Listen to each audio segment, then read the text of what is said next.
राधे राधे सभी को। आप सभी को नए वर्ष की शुभकामनाएं। हमारी यही इच्छा है कि आप और आपका परिवार का यह वर्ष बहुत ही अच्छा हो और आप सभी पर महादेव की कृपा ऐसे ही बानी रहे। मुझे सपोर्ट और मोटिवेट करने के लिए हमारी वीडियोस को अंत तक जरूर देखें और हमारी वीडियोस आपको कैसी लग रही है कृपया कमेंट बॉक्स में आप बता सकते हैं। महादेव जी की कृपा आप पर बनी रहे। तो चलिए स्टार्ट करते हैं। अध्याय 20। सुबाहु की प्रेरणा से काशीराज का अलर्क पर आक्रमण। अलर्क का दत्तात्रेय जी की शरण में जाना और उनसे योग का उपदेश लेना। सुमति कहते हैं, पिताजी, धर्मात्मा राजा अलर्क ने भी पुत्र की भांति प्रजा का न्यायपूर्वक पालन किया। उनके राज्यों प्रजा बहुत प्रसन्न थी और सब लोग अपने अपने कमोने लगे रहते थे। वेदुपुरी को दंड देते और सज्जन पुरुषों की भली भांति रक्षा करते थे। राजा ने बड़े बड़े यज्ञ का अनुष्ठान भी किया। इन सब कार्यों उन्हें बड़ा आनंद मिलता था। महाराज को अनेक पुत्र हुए जो महान बलवान, अंत पराक्रमी, धर्मात्मा, महात्मा तथा कुमार्ग के विरोधी थे। उन्होंने धर्मपूर्वक धन का उपार्जन किया और धन से धर्म का अनुधान किया तथा धर्म और धन दोनों के अनुकूल रहकर ही विषयों का उपभोग किया। इस प्रकार धर्म, अर्थ और काम में आसक्त हो पृथ्वी का पालन करते हुए राजा अलर्क को अनेक वर्ष बीत गए, किंतु उन्हें वे एक दिन के समान ही जान पड़े। मन को प्रिय लगने वाले विषयों का भोग करते हुए उन्हें कभी भी उनकी ओर से वैराग्य नहीं हुआ। उनके मन में कभी ऐसा विचार नहीं उठा कि अब धर्म और धन का उपार्जन पूरा हो गया, उनकी ओर से उन्हें अतृप्ति ही बनी रही।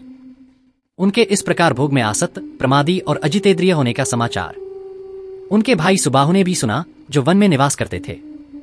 अलर्क को किसी तरह ज्ञान प्राप्त हो, इस अभिलाषा से उन्होंने बहुत देर तक विचार किया। अंत में उन्हें यही ठीक मालूम हुआ कि अलर्क के साथ शत्रुता रखने वाले किसी राजा का सहारा लिया जाए। ऐसा निश्चय करके दे अपना राज्य प्राप्त करने का उद्देश्य लेकर असंख्य बलवाहनों से संपन्न काशीराज की शरण में आए। काशीराज ने अपनी सेना के साथ अलर्क पर आक्रमण करने की तैयारी की और दूत भेजकर यह कहलाया कि अपने बड़े भाई सुबाहु को राज्य दे दो। अलर्क राजधर्म की ज्ञाता थे।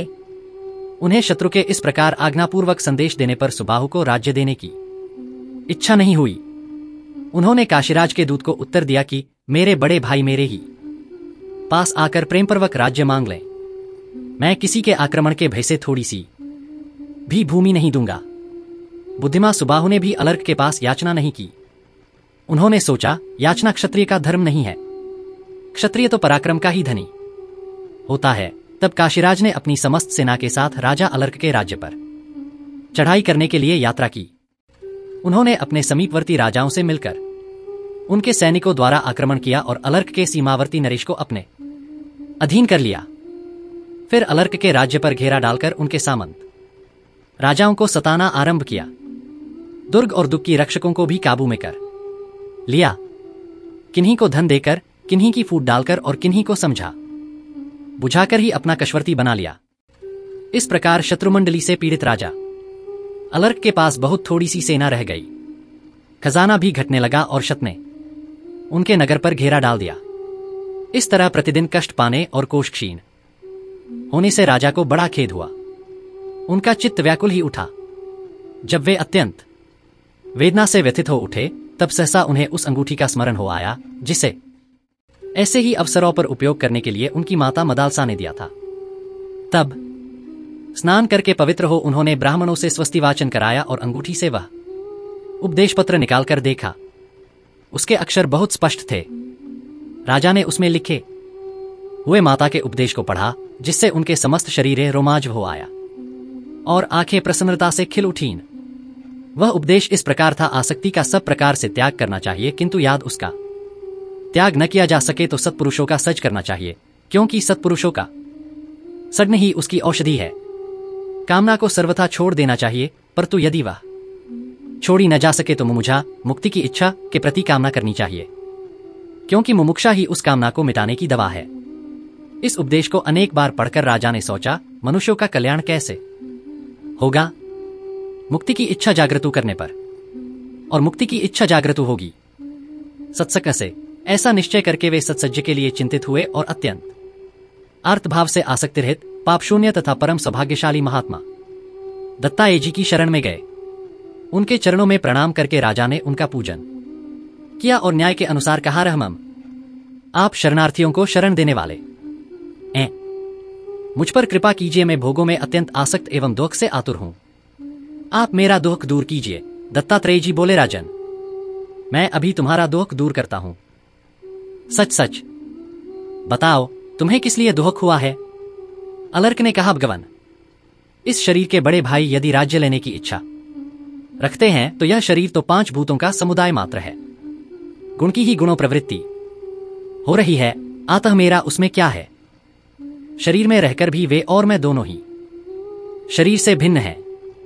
यह हाथ आदि कोई भी अज जिसका नहीं है, मांस, हड्डी और नाड़ियों के विभाग से भी जिसका कोई संपर्क नहीं है, उस पुरुष का इस राज्य में हाथी, घोड़े, रथ और कोष आदि से किंचितु भी क्या संबंध है? इसलिए न तो मेरा कोई शत्रु है, न मुझे दुख या सुख होता, और न नगर तथा कोष से ही मेरा कोई संबंध है। यह हाथी घोड़े आदि की सेना न सुबाहु की है, न दूसरे किसी की है, और न मेरी ही है। जैसे कलसी, घट और कमंड तुम्हें एक ही आकाश है तो भी पात्र भेद से अनेक सा दिखाई देता है, उसी प्रकार सुबाहु, काशीराज और मैं भिन्न भिन्न शरीरों में रहकर भी एक ही हैं। शरीरों के भेद से ही भेद की प्रतीति होती है। पुरुष की बुद्धि जिस जिस वस्तु में आसक्त होती है, वहां वहां से वह दुख ही लाकर देती है। मैं तो प्रकृति से परे हूं, अतः न दुखी हूं न सुखी। प्राणियों का भूतों के द्वारा जो पराभव होता है वही दुखमय है। तात्पर्य यह कि जो भौतिक भोगों में ममता के कारण आसक्त है, वही सुख दुख का अनुभव करता है। दत्तात्रेय जी बोले, मस्तरेश ठासत, वो ऐसी ही बात है।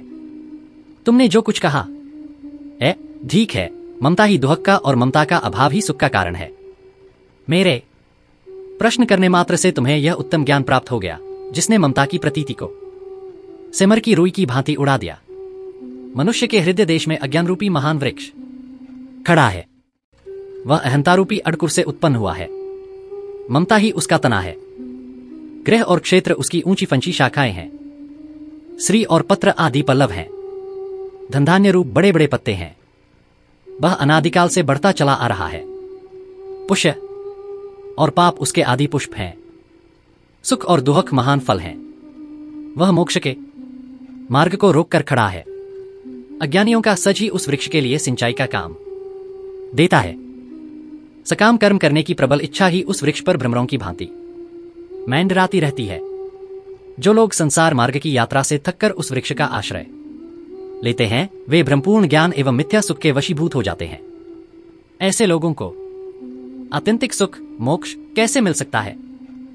परंतु जो सत्सज्ञ रूपी पत्थर पर चिसकर तेज किए हुए विद्यारूपी कुठार से उस ममतारूपी वृक्ष को काट डालते हैं, वे विद्वान पुरुष ही उस मोक्ष मार्ग से जाते हैं और धूल तथा कोटों से रहित शीतल ब्रह्मवन में पहुंचकर सब प्रकार की वृत्ति से रहित हो परमानंद को प्राप्त होते हैं। अलर्क ने कहा, भगवान, आपकी कृपा से मुझे ऐसा उत्तम ज्ञान प्राप्त हुआ जो जड़ प्रकृति और चेतन शक्ति का विवेक करने वाला है, किंतु मेरा मन विषयों के वशीभूत है, अतः वह इस ज्ञान में स्थिर नहीं हो पाता। मैं नहीं जानता कि इस प्रकृति के बंधन से कैसे छूट सरूंगा, कैसे मेरा इस संसार में फिर जन्म न हो, किस प्रकार मैं निर्गुण भाव को प्राप्त हो और कैसे सनातन ब्रह्म के साथ एकता प्राप्त कर। ब्रह्मा, मुझे ऐसा ही उत्तम योग बताइए जिससे मैं मुक्त हो सरूं। इसके लिए आपके चरणों में मस्तक रखकर याचना करता हूं, क्योंकि आप जैसे संतों का सज ही मनुष्यों का परम उपकार करने वाला है। दत्तात्रेय जी बोले, राजन, योगी को ज्ञान की प्राप्ति होकर जो उसका अज्ञान से वियोग होता है, वही मुक्ति है, और वही ब्रह्म के साथ एकता एवं प्राकृत गुणों से पृथक होना है। मुक्ति ही है योग से। योग प्राप्त होता है सम्यक ज्ञान से। सम्यक ज्ञान होता है वैराग्यजनक दुख से, और दुख होता है ममता के कारण, स्त्री, फुद, धन आदि में चित्त की आसक्ति होने से। अत मुक्ति की इच्छा रखने वाला पुरुष आसक्ति को दुख का मूल समझकर यलपूर्वक त्याग दे। आसक्ति न होने पर यह मेरा है, ऐसी धारणा दूर हो जाती है। ममता का अभाव सुख का ही साधक है। वैराग्य से सांसारिक विषयों में दोष का दर्शन होता है। ज्ञान से वैराग्य और वैराग्य से ज्ञान होता है। जहां रहना हो वहीं घर है। जिससे जीवन चले वही भोजन है और जिससे मोक्ष मिले वही ज्ञान बताया गया है। इसके सिवा सब अज्ञान है। राजन, पुण्य और पापों को भोग लेने से, नित्य कर्मों का निष्काम भाव से अनुमान करने से, अपूर्व का संग्रह न होने से तथा पूर्व जन्म के किए हुए कर्मों का क्षय हो जाने से मनुष्य बारंबार देह के बंधन में नहीं पड़ता। राजन, यह तुमसे ज्ञान के विषय में कुछ बातें बतलाई गईं। अब उस योग का वर्णन सुनो, जिसे प्राप्त कर योगी पुरुष सनातन ब्रह्म से कभी पृथक नहीं होता। योगियों को पहले आत्मा, बुद्धि के द्वारा आत्मा, मन को जीतने की चेष्टा करनी चाहिए, क्योंकि उसको जीतना बहुत कठिन है। अतः उस पर विजय पाने के लिए सदा ही यत्न करना चाहिए। इसका उपाय बतलाता हूं, सुनो। प्राणायाम के द्वारा राग आदि दोषों का, धारणा के द्वारा पाप का, प्रत्याहार के द्वारा विषयों का और ध्यान के द्वारा ईश्वर विरोधी गुणों का निवारण करे। जैसे पर्वतीय धातुओं को आगे तपाने से उनके दोष जल जाते हैं, उसी प्रकार प्राणायाम करने से इंद्रियजनित दोष दूर हो जाते हैं। अतः योग के ज्ञात पुरुष को पहले प्राणायाम का ही साधन करना चाहिए। प्राण और अपान वायु को रोकने का नाम ही प्राणायाम है। यह लघु, मध्य और उत्तरीय के भेद से 3 प्रकार का बताया गया है। अलर्क, अब मैं उसकी मात्रा बतलाता हूं, सुनो। लघु प्राणायाम 12 मात्रा का होता है। इससे दूनी मात्रा का मध्यम और तिगुनी मात्रा का उत्तरीय अथवा उत्तम बताया गया है। पलकों को उठाने और गिराने में जितना समय लगता है, वही प्राणायाम की संख्या के लिए मात्रा कहा गया है। ऐसी ही 12 मात्राओं का लघु नामक प्राणायाम होता है। प्रथम प्राणायाम के द्वारा स्वेद, पसीने को, मध्यम के द्वारा कंप को और तृतीय प्राणायाम के द्वारा विषाद को जीते। इस प्रकार क्रमशः इन तीनों दोषों पर विजय प्राप्त करे। जैसे सिंह, व्याघ्र और हाथी सेवा के द्वारा कोमल हो जाते हैं, उनकी कठोरता दब जाती है, उसी प्रकार प्राणायाम करने से प्राण योगी के वश में हो जाता है। जैसे हाथीवान मतवाले हाथी को भी दश में करके उसे इच्छानुसार चलाता है, उसी प्रकार योगी वर्ष में किए हुए प्राण को अपनी इच्छा के अधीन रखता है। जैसे दशम में किया हुआ सिंह केवल मोह को ही मारता है, मनुष्यों को नहीं, उसी प्रकार प्राणायाम के द्वारा वश में किया हुआ प्राण केवल पापों का नाश करता है, मनुष्य के शरीर का नहीं। इसलिए योगी पुरुष को सदा प्राणायाम संतगन रहना चाहिए। राजन, ध्वस्ति, प्रा, संवित और प्रसादे मुखरूपी फल प्रदान करने वाली प्राणायाम की 4 अवस्थाएं हैं। अब क्रमश इनके स्वरूप का वर्णन सुनो। जिस अवस्था में शुभ और अशुभ सभी कर्मों का फल क्षीण हो जाए और चित्त की वासना नष्ट हो जाए, उसका नाम ध्वस्ति है। जब योगी इस लोक और परलोक के भोगों के प्रति लोभ और मोह उत्पन्न करने वाली समस्त कामना को रोककर सदा अपने आप में ही संतुष्ट रहता है, वह निरंतर रहने वाली प्राप्ति नामक अवस्था है। जिस समय योगी सूर्य, चंद्रमा, नक्षत्र तथा ग्रहों के समान प्रभावशाली होकर उत्तम ज्ञान संपत्ति प्राप्त करता है और उस ज्ञान संपत्ति से भूत भविष्य की बातों को तथा दूर स्थित एवं अदृश्य वस्तुओं को भी जान लेता है, उस समय प्राणायाम की संवित नामक अवस्था होती है। जिस प्राणायाम से मन, 5 प्राणवादु, संपूर्ण इंद्रियों और इंद्रियों के विषय प्रसाद को प्राप्त होते हैं, वह उसकी प्रसाद अवस्था है। राजन, अब प्राणायाम का लक्षण तथा योगाभ्यास से निरंतर प्रवृत्त होने वाले योगी के लिए विहित आसन बतलाता हूं, सुने। पद्मासन, अर्धासन, स्वस्तिकासन आदि आसनों से बैठकर मन ही मन प्रणव का चिंतन करते हुए योगाभ्यास करे। शरीर को संभाव से रखे, आसन भी सम हो। दोनों पैरों को समेटकर दोनों जावों को आगे की ओर स्थिर करे। मुंह को बंद किए रहे। एड़ियों को इस प्रकार रखे जिससे वे लिज और अंडकोश का स्पर्श न कर सकें। मन और इंद्रियों को संयम में रखते हुए स्थिर रहे। मस्तक को कुछ ऊंचा किए रहे। दांतों का दांतों से स्पर्श न होने दे। अपनी नासिका के अग्रभाग पर दृष्टि रखते हुए अन्य दिशाओं की ओर न देखे। रजोगुण से तमोगुण की और सत्वगुण से रजोगुण की वृत्ति को भली भांति आच्छादित करके निर्मल सत्य में स्थित हो। योगवेत्ता पुरुष योग का अभ्यास करे। इंद्रिय, प्राण आदि और मन को उनके विषयों से हटाकर प्रत्याहार आरंभ करे। जैसे कछुआ अपने सब अड्डों को समेट लेता है, उसी प्रकार जो समस्त कामनाओं को संकुचित कर लेता है, वह निरंतर आत्मा में ही रमण करने वाला और एकमात्र परमात्मा में स्थित हुआ पुरुष अपने आत्मा में ही आत्मा का साक्षात्कार करता है। विद्वान पुरुष बाहर भीतर की शुद्धि का संपादन करके कंठ से लेकर नाभि तक शरीर को प्राणवायु से परिपूर्ण करते हुए प्राणायाम आरंभ करे। प्राणायाम 12 हैं। उन्हीं को धारणा भी कहते हैं। तत्वदर्शी योगियों ने योग में 2 धारणाएं बतलाई हैं।